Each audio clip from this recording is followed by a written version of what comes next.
Нельзя не видеть нарратив, который захватил, кажется, всю планету. Демократические страны, авторитарные страны – все вдруг озаботились борьбой с миграцией. Администрация Дональда Трампа радует своих избирателей мрачными и унизительными картинами депортации мигрантов в кандалах на грузовых самолетах. Немецкий Бундестаг принимает резолюцию, пока еще не закон, пока еще с минимальным привесом в голосах, но таки принимает о реставрации полноценного погранконтроля. В итоге закон-то отклонили, но все же. В той же Германии крайне правая альтернатива для Германии на чистой антимигрантской повестке успешно набирает популярность и реально может претендовать на второе место федерального парламента на февральских выборах. В России все как прежде. Месяца не проходят без нового дискриминационного закона. Поэтому пришло время поговорить о том, откуда берется ксенофобия и почему ее так легко использовать политикам. Начнем с простого и неприятного факта. Ксенофобия заложена в нашей природе. Эволюционно мы вообще не приспособлены жить в больших группах и постоянно видеть новых, не похожих на нас людей. Человеческой цивилизации, когда мы начали собираться более или менее большими группами, вести оседлое земледелие, ей от силы 10-12 тысяч лет. С точки зрения эволюции и развития биологического вида это вообще ничто, это буквально было позавчера. Всю историю до этого люди жили маленькими группами, в несколько десятков особей, фактически в больших семьях, где все были похожи друг на друга, где все друг другу приходились более-менее близкой роднёй. Эволюция в этом смысле безжалостна.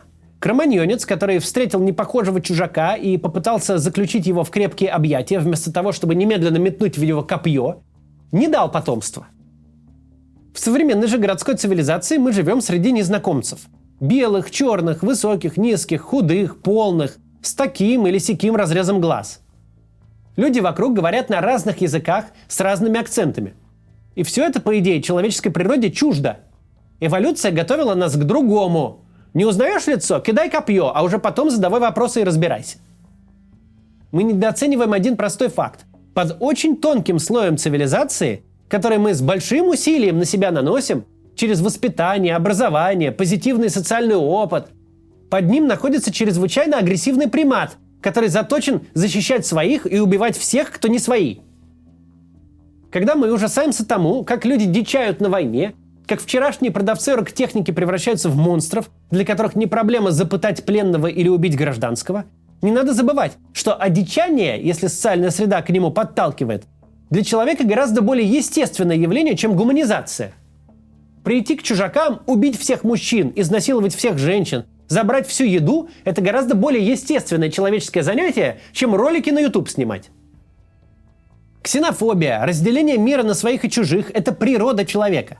И единственное, что позволило нам так расплодиться, что позволяет нам жить большими группами, создавать города по 20 миллионов человек и не убивать друг друга слишком уж часто, это другое наше эволюционное свойство – адаптивность.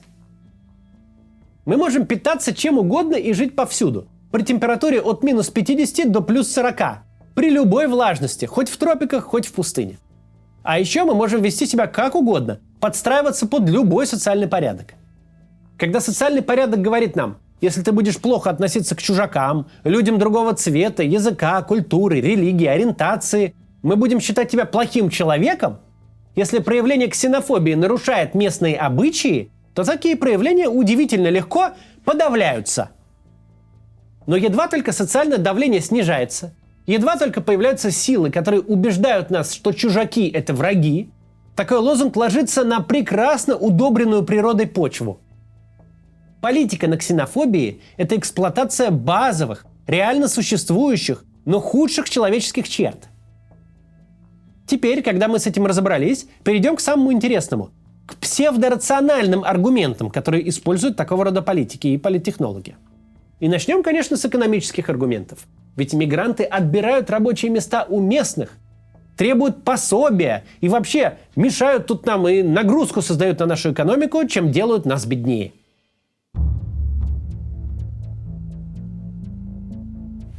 Если говорить об экономическом благополучии государства, росте экономики и благосостоянии граждан, то не существует реальных экономических аргументов против трудовой миграции. Люди, которые легально прилетают на самолете по трудовой визе или нелегально перелезают через стену, Делают это только потому, что рассчитывают в вашей стране найти себе подходящую работу и заработать больше денег, чем дома. И это для всех хорошо. Если бы под каждого Хосе Санчеса, который неделю бредет по пустыне в обход пограничных постов, на другой стороне не находилось бы рабочее место, то есть не было бы тех, кто хочет его труд купить, поток Хосе Санчесов иссяк бы тут же, безо всяких стен. Люди перебегают границу, чтобы продать свой труд.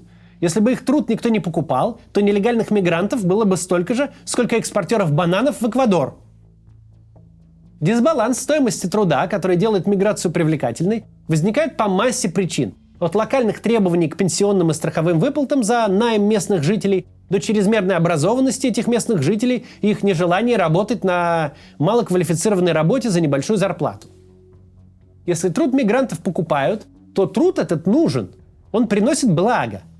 По большому счету нет никакой разницы, выписывает IT-компания оффер молдаванину и морочится с его визой, или овощная лавка просто открывает вакансию в расчете на ближайшего Хосе Санчеса, который будет мимо от миграционной службы пробегать. Разница тут чисто юридическая. С экономической точки зрения все одинаково. Там и там создан спрос на труд, там и там мигрант своим предложением труда принес пользу, удовлетворил спрос. Польза трудовой миграции – это вообще не дискуссия. Если люди куда-то едут, значит там есть для них работа, значит кто-то в них там нуждается. Если сделка в рыночной экономике происходит без обмана и принуждения, она совершенно точно приносит пользу обеим сторонам. В этом смысл закона формирования цены, закона спроса и предложения. Если вы готовы купить яблоко за $1, значит вы оцениваете яблоко больше $1. Ведь приобрести яблоко вам хочется больше, чем сохранить $1.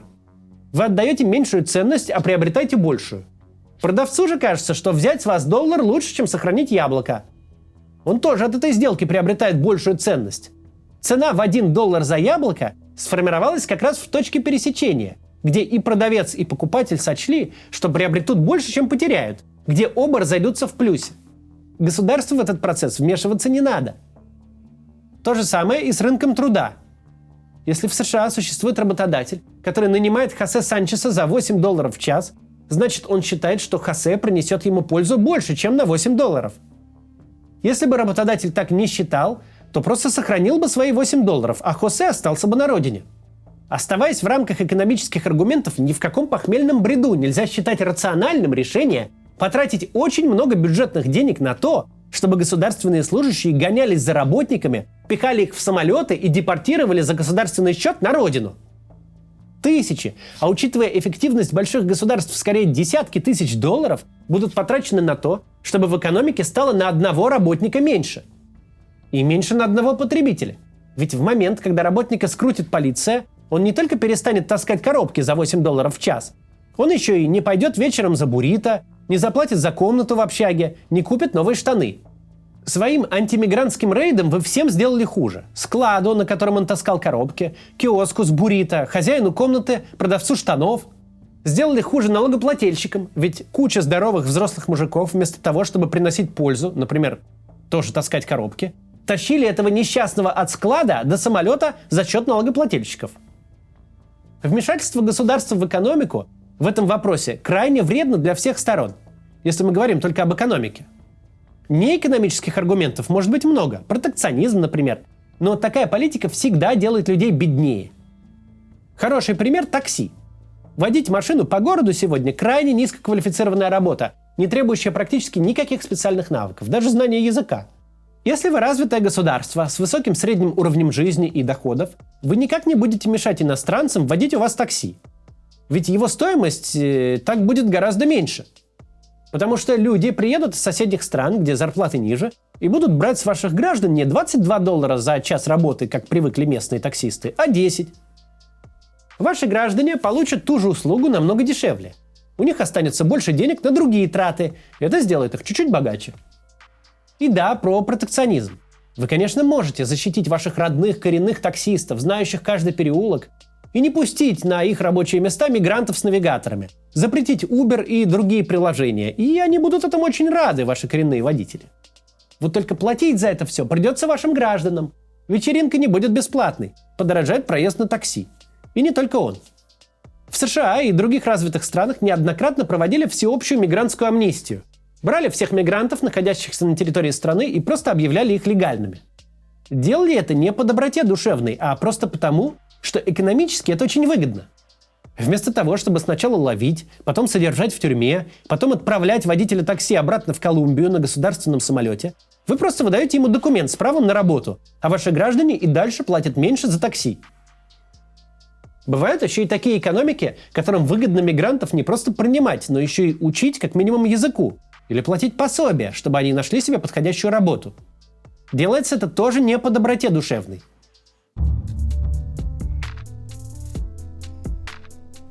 Когда вы очень развитая страна с очень высокими доходами, низкой рождаемостью и крайне высоким уровнем образования, то среди граждан вам сложно будет найти не только потенциальных таксистов, но и работников на места с квалификацией выше. Ваши граждане хотят руководящие, творческие или другие высокооплачиваемые работы, а работать медсестрами, даже докторами, механиками или штукатурами не хотят. А если на что-то подобное и готовы, то платить им нужно слишком много. Поэтому в экономиках развитых стран часто возникает дефицит неквалифицированной и квалифицированной тоже рабочей силы. Некоторые отрасли не могут развиваться при той стоимости, которую хотят граждане таких стран за свой труд.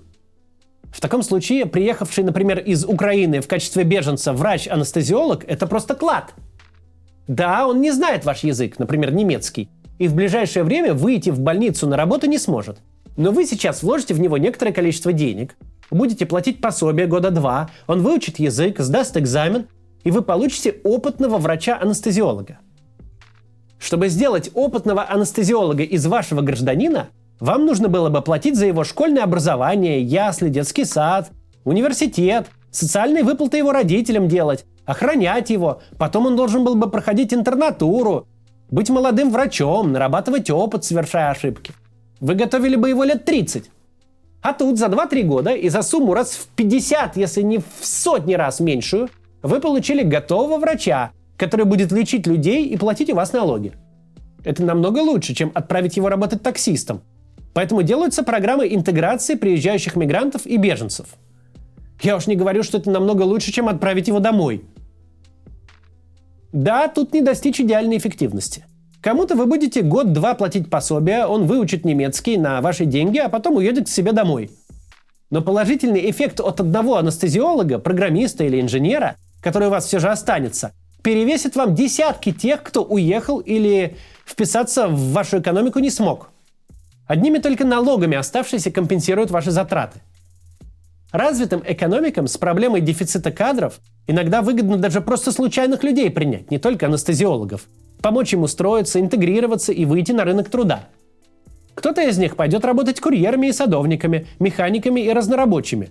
При этом захочет меньше денег, чем местные. А кто-то и программистом станет, чем принесет пользу больше, чем ушло на пособие десяткам приехавших. Появление в экономике более дешевых кадров также дает вторичный экономический эффект. Это не только деньги, которые высвободились у ваших граждан, о которых мы говорили на примере с такси. Ваши компании становятся более конкурентоспособными на местных и международных рынках. Вы получаете возможность больше вкладывать в развитие, в исследования. У вас повышается прибыль, и компании вашей страны становятся более привлекательными для инвестиций. Резюмируя, если говорить только про экономику, про благополучие и богатство ваших граждан, то в сфере миграции должно быть стихийное либертарианство. Все, что должно делать государство, это, получая указания от местного работодателя, вклеивать визу работнику, который работодателю нужен, и все.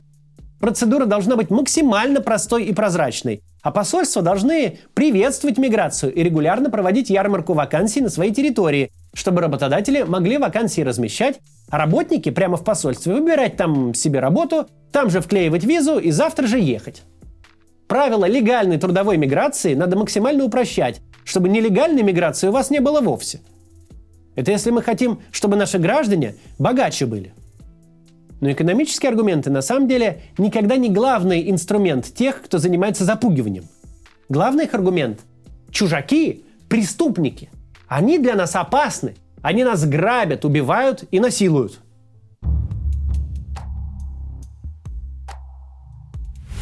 Мы как-то уже говорили о главной проблеме с восприятием преступности. 99% преступлений никогда не попадут ни в какие СМИ. 99% преступлений скучные, как картонная папка для материалов уголовного дела. Типичное убийство происходит не в результате действий хладнокровного киллера, по следу которого 5-й год идут отважные сыщики. Типичное убийство происходит на кухне, когда 3-я бутылка водки возвращает в памяти долг в 500 рублей. Типичное изнасилование совершает не профессиональный маньяк, подкарауливший жертву в кустах, а приятель, однокурсник, коллега, родственник жертвы. Преступления вокруг вас совершаются каждый день. Если мы говорим про насильственные преступления, то абсолютное их большинство совершается за закрытыми дверьми, знакомыми жертвам людьми. Преступления эти мерзкие, грязные, кровавые, но скучные. Вы о них, скорее всего, никогда не узнаете, даже если что-то случается в соседнем доме. Преступление – это рутина. И если у вас не очень специфические вкусы, если вы не подписаны на сводки полицейских департаментов, то пройдет она мимо вас. Отсюда растут ноги у общественного восприятия преступности. Никому нет дела до статистики. Все воспринимают преступность так, как ее отражают СМИ и соцсети. А ввиду того, что преступлений каждый день происходит море, нет абсолютно никаких проблем сформировать из полицейских сводок любой пазл. Очень легко создать у людей впечатление, будто каких-то преступлений стало совершаться в 10 раз больше, или что какая-то группа населения стала совершать их в 10 раз чаще. Все мы слышали от старших родственников такую телегу. Дескать, вот в наше время я в школу на другой конец Москвы сам ездил с 1 класса, а сейчас ребенка во двор одного не выпустишь. Правда заключается в том, что в его время в Москве совершалось раз так в 10 больше насильственных преступлений, а бесследно исчезнуть ребенку было раз в 100 проще. Просто его родители смотрели по телевизору «17 мгновений весны», «Международную панораму» и «Хронику партсъезда». А он же за неделю прочитал 5 новостей о похищениях и посмотрел 3 документалки о маньяках. Отсюда берется разница в поведении. Она вовсе не отражает уровень реальной преступности. Возвращаясь к мигрантам, такое положение дел создает много политтехнологических возможностей для тех, кто хочет прийти к власти. Предположим, что вы безидейный политтехнолог. В зависимости от принятой сейчас моды, от общественных настроений и ситуации в мире, вы можете расчехлить любые гусли. Вы можете рассказать, что историческая миссия вашей страны – это помогать людям, принимать мигрантов, интегрировать их, обучать вашему языку. Вы будете собирать истории о семьях, бежавших от войны, где родители выучились, и теперь мать работает в местной больнице, отец водит троллейбус, дети ходят в школу, и все живут долго и счастливо в мире и согласии с коренными жителями. Бонусом к такой политике вы получите ускоренный этим процессом экономический рост, чем порадуете граждан, если они этим интересуются. Или вы можете вылавливать из новостных сводок все случаи мигрантских преступлений, выставлять их как неуважение к вашим устоям, неготовность принять ваши традиции. Вы можете жаловаться на наглое поведение приезжих, неготовность их учить ваш язык и все такое прочее. Вы можете выставлять себя защитником местного населения от либеральных слюнтяев, привлекших на вашу землю насильников и бандитов из неразвитых стран. Экономически это обойдется недешево. Но экономика далеко не всегда стоит в политических приоритетах граждан. Такие вопросы, как возвращение былого величия и все такое прочее, в моменте могут перевесить, а уж безопасность тем более. И мы такое видели недавно, например, в Великобритании. Когда она выбрала консервативное правительство, совершила Брексит. Теперь она из этого путешествия направо вернулась и выбрала левого премьера с огромным перевесом. Сейчас, правда, опять раздумывает, не сходить ли направо. Этот политический маятник качается постоянно и в последнее время с большой амплитудой. Сегодня мы 1 миллион мигрантов из Сирии принимаем, а завтра на границу с Австрией выставляем вооруженные патрули. Сегодня у нас запись на политическое убежище в приложении, а завтра в кандалах извольте проследовать в самолет до Колумбии. Вопрос отношений с чужими всегда будет в центре любого политического обсуждения в любом обществе, где эти чужие вообще бывают, и где обсуждение имеет хоть какой-то смысл и отражается на политических решениях. В результате этого обсуждения далеко не всегда будут приниматься рациональные или экономически осмысленные решения. Факты, если мы хотим их обсудить в отрыве от политтехнологий, заключаются в том, что мигранты в среднем реже совершают преступления, чем местные жители в любой стране. Это очень легко объяснимый феномен. Мигрант не без основания думает, что местные правоохранительные органы и суды будут к нему заметно менее терпимы, чем к своим соотечественникам. Какая-нибудь мелкая бытовая выходка неоплаченный проезд в общественном транспорте, распитие алкоголя на улице, драка в баре, которая для обладателя национального паспорта будет означать лишь небольшой штраф и нервотрепку в участке, для мигранта может иметь реальные и тяжелые последствия. В зависимости от крутости местных нравов это может означать и проблемы с продлением трудовой визы, ВНЖ и немедленную депортацию. Над каждым, кто в стране находится не на основании гражданства, помимо всех прочих санкций, предусмотренных местным законодательством, помимо штрафов и лишения свободы, висит еще одна угроза – выдворение из страны. А выдворение из страны пребывания мигранта не то же самое, что выдворение туриста. Это не какая-то мелкая неприятность.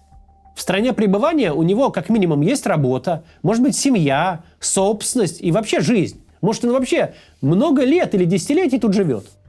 Для кого-то выдворение может быть хуже длительного тюремного заключения. Даже легальный мигрант в последнюю очередь заинтересован лишний раз попадаться на глаза полиции, накапливать какие-то штрафы, предписания, предупреждения. Ведь даже если это все не будет иметь немедленных последствий, то потом, когда придет время натурализации, когда дойдет до паспорта, история конфликтов с законом может выйти еще каким боком. Что уж говорить о мигрантах нелегальных. Там вообще надо избегать встреч с полицией любой ценой. За страшные деньги с огромным риском для жизни пробираться неделю через пустыню, а потом попасться на краже шоколадки за $2 – это звучит как вообще не сильно хорошая идея. Какой бы толерантной страна пребывания ни была, каким бы гуманным там ни было законодательство, мигранты в любом случае находятся в уязвимом положении. Как в отношениях с гражданами, так и с государством. Просто потому, что не владеют местным языком в достаточной степени и не знают местных законов, обычаев и практик. Просто потому, что полицейские, чиновники, судьи, как бы хорошо их институты не были устроены, тоже люди. Для них тоже есть свои и чужие. Да, если у вас в стране миллионы мигрантов, десятки тысяч из них будут совершать преступления. Тысячи будут прям отпетыми уголовниками. Это неизбежно. Как неизбежно возникновение в мигрантской среде этнических преступных группировок. Если к вам приехал 1 миллион человек, номинальное количество преступлений, естественно, вырастет. Просто потому, что людей стало больше. Конечно же, нет никаких проблем формировать новостную ленту для своих читателей и избирателей только из таких преступлений. Мигрант убил, мигрант изнасиловал, мигрант обокрал, машину угнал и так далее. Нет никаких проблем вызвать у читателя и избирателя тот самый естественный гнев. Мало того, что пришли в гости без спросу, так еще и наших бьют. На наше имущество покушаются, наших детей обижают. Это хорошо работает, ведь такие новости апеллируют к очень простым чувствам. Особенно хорошо это работает в мире социальных сетей и их алгоритмов. Человеку достаточно несколько раз обратить внимание на новость о нападении, убийстве, краже, совершенной мигрантом, лайкнуть возмущенные по этому поводу посты, и заботливые алгоритмы сделают все остальное. Очень быстро построят вокруг человека мир, где сразу за дверью дома идут натурально боевые действия, бродят банды убийц и насильников. А абсолютно все, кто приезжает в страну, делают это не чтобы работать на стройке, крутить кебаб или возить доставки или писать код, а чтобы кого-нибудь грохнуть или изнасиловать. Если такая картина у человека в голове сложилась, то паразитировать на ней – самая легкая политическая задача из всех. Запуганные люди готовы покупать безопасность любой ценой. У каждого, кто готов ее продавать.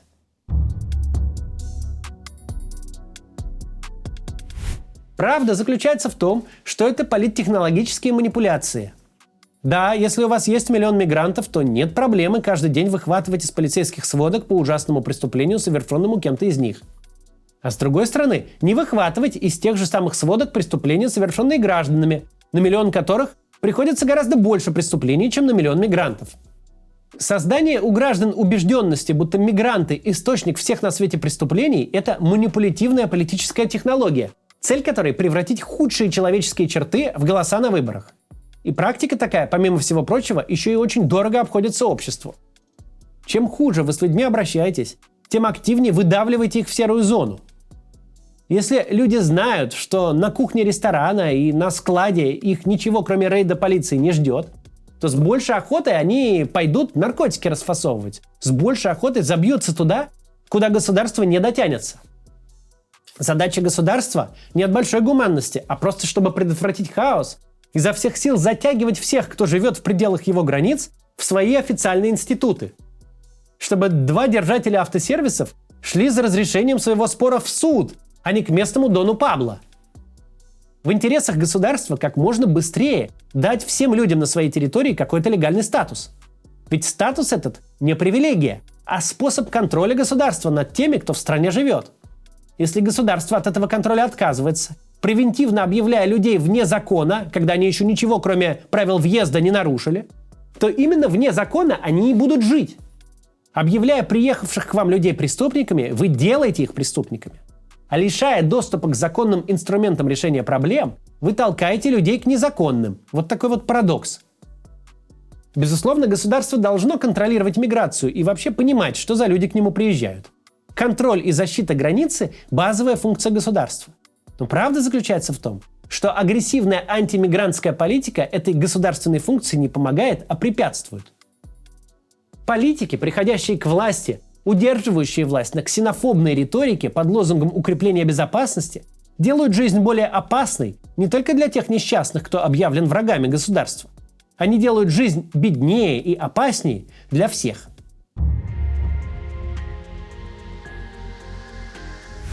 Есть довольно простое правило, которое выполняется в истории человечества всякий раз. В момент, когда все решили закрыться и прогнать чужаков, выигрывают те, кто этого не сделает. Все примеры могучего успеха возникновения сверхдержав и экономических лидеров всегда были связаны не с тем, что у этих стран возникало какое-то особо гениальное правительство, не с тем, что нефть, золото или бриллианты нашли. Нет. Эти страны стали точкой притяжения. Соединенные Штаты стали такой страной, которую мы знаем и любим, только потому, что со времен Великой Французской революции, совпавшей с обретением Штатами независимости и вплоть до середины 20 века, как минимум, Европа была очень плохим местом для жизни. Не война, так революция. Не революция, так этнический геноцид. Голод или гражданская война.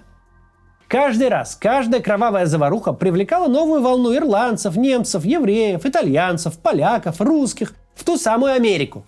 В Америку, куда они бесплатно привозили свои знания, компетенции, трудолюбие, предприимчивость, авантюризм. США стали выгодополучателями каждой европейской катастрофы не потому, что сами эти катастрофы развязали, как думают некоторые конспирологи, а потому что не закрывали границы и принимали тот ресурс, который течет к ним на халяву. Вопреки тому, что некоторые люди думают, единица экономической ценности – это не бочка нефти и не слиток золота. Ценность создают люди. Спрос на ценность создают люди.